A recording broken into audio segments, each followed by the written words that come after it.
My channel अगर आपने subscribe किया नहीं है तो सब्सक्राइब कर लीजिए ताकि आपको आने वाले टाइम पे नोटिफिकेशन मिल सके। आज है 5 अगस्त 2026 और ये है द हिंदू न्यूज़पेपर का एडिटोरियल पेज नंबर 6। हम बात करेंगे आर्टिकल के बारे में जो कि कम्पिटिटिव एग्जाम के लिए बहुत ही बेनिफिशियल रहेगा। और मैं पार्सिंग करूंगा, सेंटेंस पार्सिंग। सेंटेंस पार्सिंग का मतलब होता है पार्ट्स ऑफ स्पीच के अकॉर्डिंग काटना किसी भी चीज को, सेंटेंस को।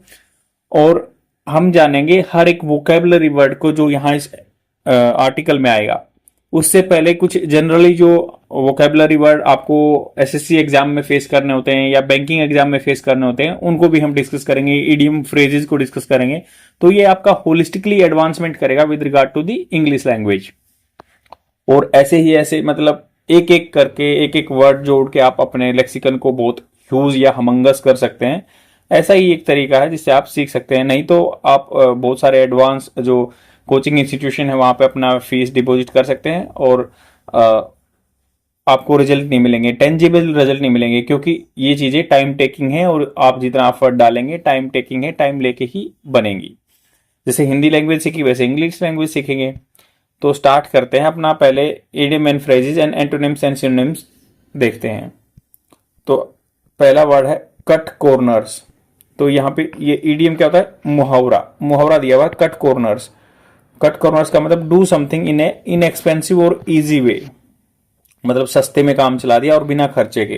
तो कट कॉर्नर, कट कॉर्नर का मतलब हो गया इजी वे में काम करना। नेक्स्ट है ड्यू टू हर इम्पोवरिस्ड स्टेट। इम्पोवरिस्ड होता है गरीबी वाली स्टेट, अवस्था। Most of her relatives treated her with contempt, निरादर के साथ। तो turn up their nose at her. तो ये क्या हो गया भाई? बोलते हैं ना सब पलट गए।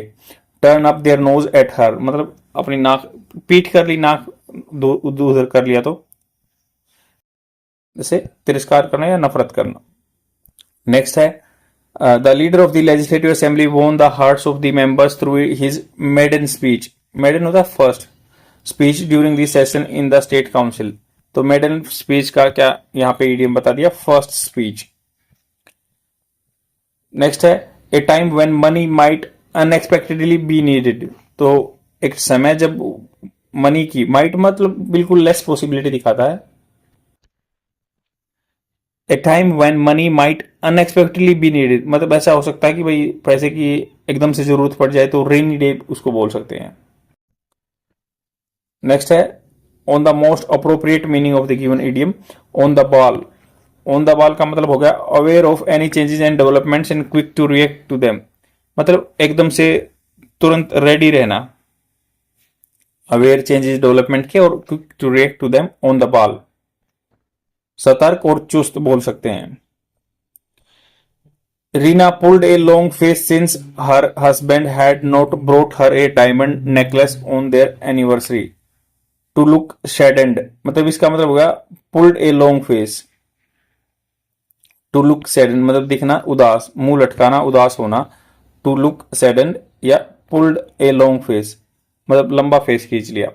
और देखो इसमें क्या सेंटेंस स्ट्रक्चर जो देखते हैं, रीना पुल्ड वर्ब की सेकंड फॉर्म आई है, उसने लंबा फेस बना लिया। सिंस जब से, हर हस्बैंड उसका हस्बैंड जो है, had not brought, had not मतलब हैड वर्ब की third form past perfect tense, उसका पति नहीं लेके आया था। तो क्योंकि ये पुल्ड वर्ब की सेकंड फॉर्म में पास्ट में उसने मुंह बना लिया था, उससे पहले उसका पति नहीं लेके आया था। उसके लिए बोट हर उसके लिए नहीं खरीदा था। A diamond necklace on their anniversary, उनकी एनिवर्सरी पे। देयर दोनों के लिए यूज हुआ है। नेक्स्ट है hit the roof to become very angry मतलब बिल्कुल पीक पे पहुंच जाना, गुस्सा हो जाना, इतना अत्य क्रोधित हो जाना। हिट द रूफ क्यों बोलते हैं ना, क्यों छत के जाके लग रहा है। हिंदी में बोलते हैं ना कि लोकल भाषा में क्यों छत के जाके लग रहा है, hit the roof. Your so called friend has cooked your goose. Cook your goose का मतलब होता है खेल बिगाड़ देना, योजना चपेट कर देना। चौपट बोलते हैं ना कि मामला चौपट कर दिया भाई तूने, तो तूने क्या कर दिया? Cook your goose. So called मतलब जिसको आप फ्रेंड बोलते थे उसने आपके क्या सारा प्लान चौपट कर दिया। कुक योर गूज।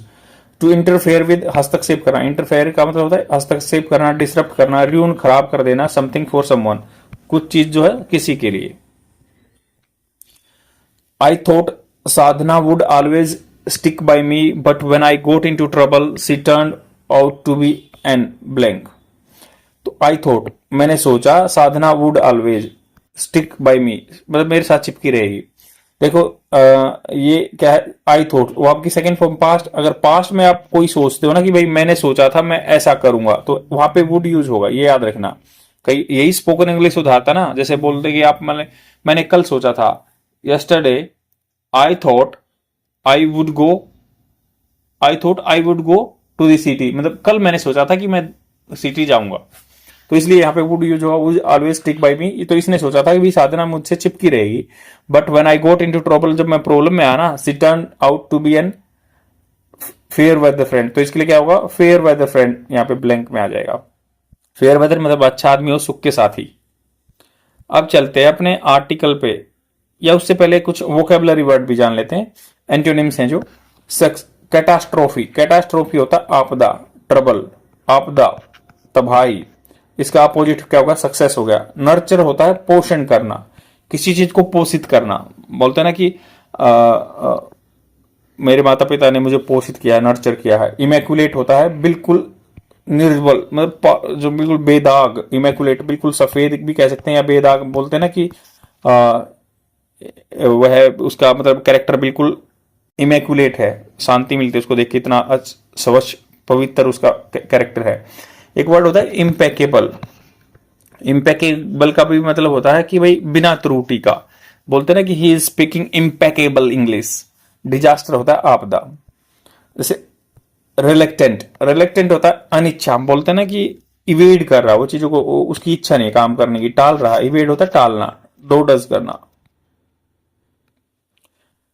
इसका अपोजिट क्या हुआ, एंथुजियास्टिक, बिल्कुल उत्साही भरा। डेस्परेट होता है बिल्कुल निराश, बोलते ना कि क्यों डेस्परेट इतना हो रहा, निराश हो रहा है, बार बार किस चीज को रिपीट कर रहा है। ओबीडियंट होता है आज्ञाकारी, ब्यूटीफुल, सुंदर होता है। नेक्स्ट है एस्ट्यूट, एस्ट्यूट का मतलब हो गया बिल्कुल ज्ञानी। डेक्स्टर, वर्ड सुना हो ना, डेक्स्टर है वो, बिल्कुल निपुण है। तो अपोजिट के बाद स्टूपिड, टेम्पोररी, कम टाइम के लिए, इलीगल, अवैध, डिस्प्यूट, विवाद। डेसोलेट, ये अच्छा वर्ड है। डेसोलेट का मतलब क्या होता है, सुनसान, बिल्कुल डेसोलेट, उजाड़, बोलते ना यहाँ पे उजाड़ बन रखी है, बिल्कुल कुछ है नहीं। अपोजिट क्या होगा, फेस्टिव।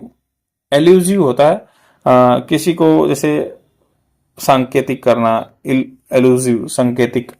फ्रूगल होता है कम खर्चे में काम करने वाला। मेलनकोलिक होता है उदास।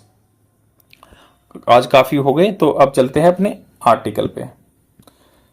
आर्टिकल क्या बोल रहा है कि भाई टॉप स्पोर्ट, देखो इंडिया क्या कह रहा है कि भाई हम 2036 के लिए बीडिंग कर रहे हैं। बीड वैसे शर्त लगाना होता है, बट कंपीट कर रहे हैं किसी के साथ, किसके लिए, ओलंपिक होस्टिंग के लिए, ओलंपिक होस्ट के लिए। तो ये अच्छा मतलब एक टॉपिक हो सकता है मेंस आंसर राइटिंग के लिए भी, और आपकी नॉलेज के लिए भी। ओलंपिक होस्ट करना चाहते हैं। अब हम एक जो है कॉमनवेल्थ भी होस्ट करना चाहते हैं, 2030 में करेंगे हम। अहमदाबाद में होंगे हमारे यहाँ पे ओलंपिक, ये अपने कॉमनवेल्थ। 2010 में उससे पहले इंडिया ने होस्ट किए थे। और सबसे पहले ये जो हुए थे ना, हैमिल्टन में हुए थे कनाडा में, 1939 में हुए थे। और सबसे पहला मेडल की मैं बता दूं तो मिल्खा सिंह का आया था एथलेटिक्स में गोल्ड, मिल्खा सिंह का गोल्ड आया था।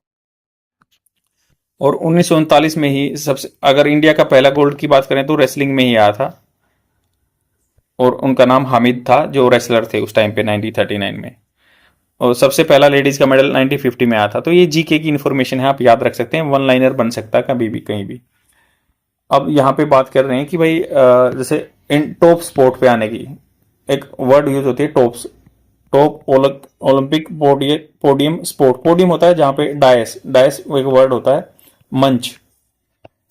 कई बार आपने परेड के कंटेक्स्ट में सुना होगा कि एक जो है दस्ता परेड के सामने, डायस के सामने से गुजरेगा। तो इन्होंने कहा कि इंडिया नीड्स, इंडिया को जरूरत है, वो आपकी फर्स्ट फॉर्म के साथ एस लगा है। Present indefinite tense, to upgrade, upgrade करना चाहिए इंफ्रास्ट्रक्चर, जो नींव है, मतलब ये बिल्डिंग्स वगैरह सब कुछ, ट्रेन कोचेस या ऐसा मतलब ढांचा बनाना चाहिए, ट्रेन को करना चाहिए कोचों को। अच्छा, इंडिया की एक दिक्कत है, हर एक आदमी कोच बना हुआ और सबको शौक भी है कोच बनने का, और बाय द वे, अगर आप मान लो अपनी फिटनेस जर्नी को अपग्रेड करना चाहते हैं, लड़का है या लड़की, आपका वेट मैनेज करना चाहते हैं, तो मेरे टेलीग्राम चैनल को फॉलो कर सकते हैं। nilfit_2025 के नाम से है। आपको हेल्प मिलेगी, आपका वेट मैनेज करने में। कम है तो ज़्यादा कर सकते हैं और ज़्यादा है तो कम कर सकते हैं और अच्छी फिटनेस बना सकते हैं। तो ये मेरा इंस्टाग्राम चैनल है।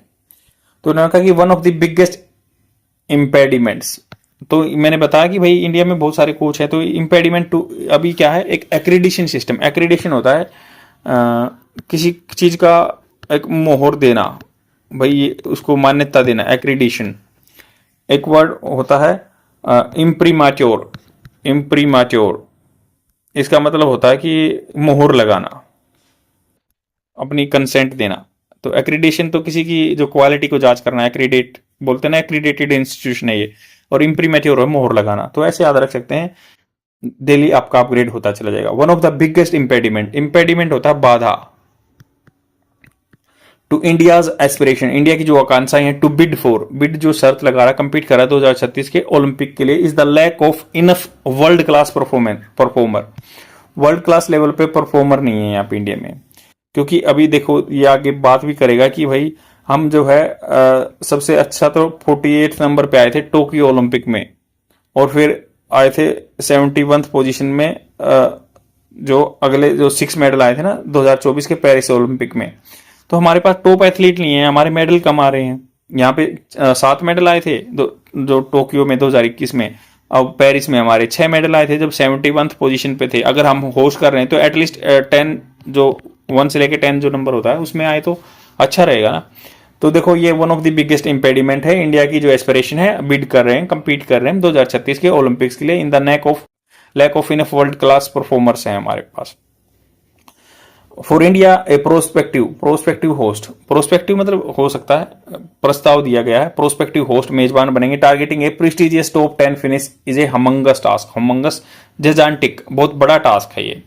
मेमथ बोल सकते हैं, मेमथ जिजांटिक इसके सिनोनिम होते हैं। इन 21st सेंचुरी, 21वीं सदी में, the country achieved it's best ever result of 48 with the, मतलब 48वीं पोजीशन आई थी, 7 मेडल आए थे टोक्यो ओलंपिक्स में 2021 में, और 71st पोजीशन आई थी 6 मेडल के साथ पेरिस ओलंपिक्स में। India needs to win approximately 30 to 40 medal, 30 से 40 मेडल आने चाहिए, इंक्लूडिंग गोल्ड में इन डबल डिजिट्स में आने चाहिए। मतलब 10 से ऊपर ही गोल्ड मेडल आने चाहिए, क्योंकि गोल्ड मेडल से ही किसी कंपनी की रैंकिंग तैयार होती है ना। उधर आपके मेडल भले ही ज्यादा हों पर गोल्ड ज्यादा होंगे तो आपकी पोजीशन उसी से डिसाइड होती है। तो including gold in double digits, to be in the elite club. To be मतलब होने के, शामिल होने के नाते एलीट में जो टॉप नोच कंट्री है with regard to the performance. To chase this olympic dream, chase मतलब पीछा करना, और एक वर्ड होता है परस्यूट, प्रयास करना, परस्यूट। तो टू चेज इसको पीछा करना, फॉलो अप करना ओलंपिक के जो ड्रीम को। द यूनियन कैबिनेट ने, अब बोल रहे हैं कि भाई गवर्नमेंट ने क्या अच्छे काम किए हैं, तो यहां से आंसर स्टार्ट होता है कि गवर्नमेंट के ने अच्छे काम क्या किए हैं। कमियां भी देखेंगे, तो कमियां तो हमने देख ली, भाई टॉप परफॉर्मर नहीं है, और ये 48 नंबर पे आए थे 7 मेडल के साथ 2021 में, और ऐसे है।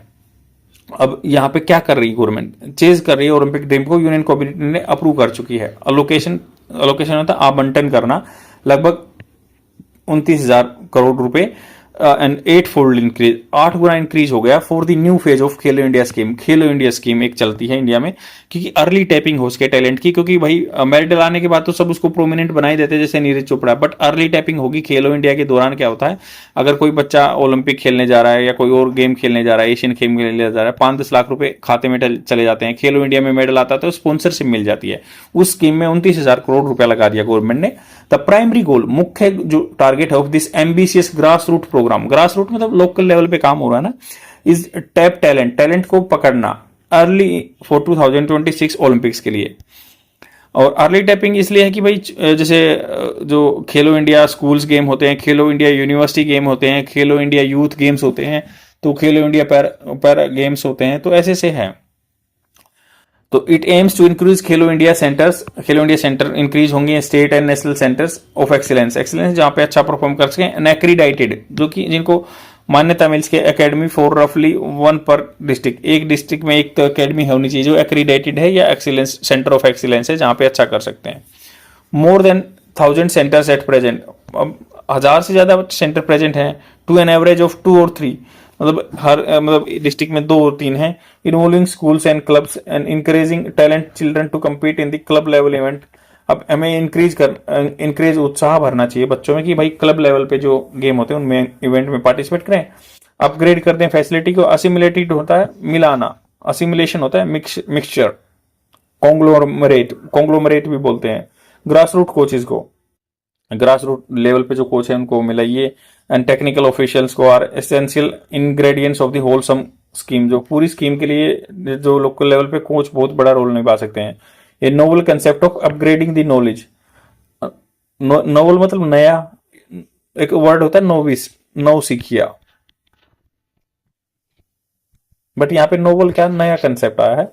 Upgrading the knowledge of local coaches की नॉलेज को अपग्रेड करना जरूरी है by helping them to overcome होता है अपनी कमी से उभर के आना। The language barrier posed by the English, जो कि इंग्लिश लैंग्वेज करती है। मान लो जनरली ये होता है कि हरियाणा में इंग्लिश लैंग्वेज के लिए रिलेक्टेंट रहते हैं, और स्पेसिफिकली जो रेसलिंग कोच होते हैं तो they are not able to articulate होता है एक्सप्रेस करना, articulate themselves in the global language, that's why वो बैरियर हटाने की बात कर रहे हैं। The formation of national coach accreditation board, एक बोर्ड बनाए न जो कोचों को मान्यता देगा, सर्टिफिकेशन देगा टू स्टैंडर्डाइज। हालांकि इंडिया में है कि national institute of sports, but एक अलग से बोर्ड बनाने की बात कर रहे हैं, जैसे बोलते हैं ना सीबीएसई बोर्ड बना दिया ऐसे, टू स्टैंडर्डाइज कोचिंग को and better utilisation of physical education teacher, या जो पीटीआई लगते हैं ना गवर्नमेंट स्कूल में, उनका अच्छा यूज करें। Are expected to impart correct training at the basic level, correct training दे बेसिक लेवल पे, in sync with the national education policy.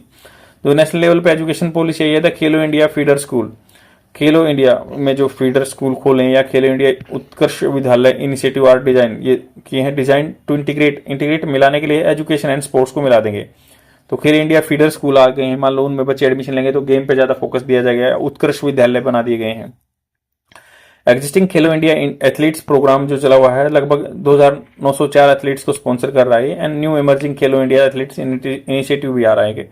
Athletes initiative aim to expand the talent pool around 28,000, तो ये talent पुल को 28,000 athlete लेना चाहते हैं। Talent identification, talent को पहचाना। Digitisation of the sports ecosystem, sports का जो इकोसिस्टम है, पारिस्थितिकी तंत्र है, उसको डिजिटलाइज करना to maintain data on every athlete, हर एथलीट का रिकॉर्ड रखें।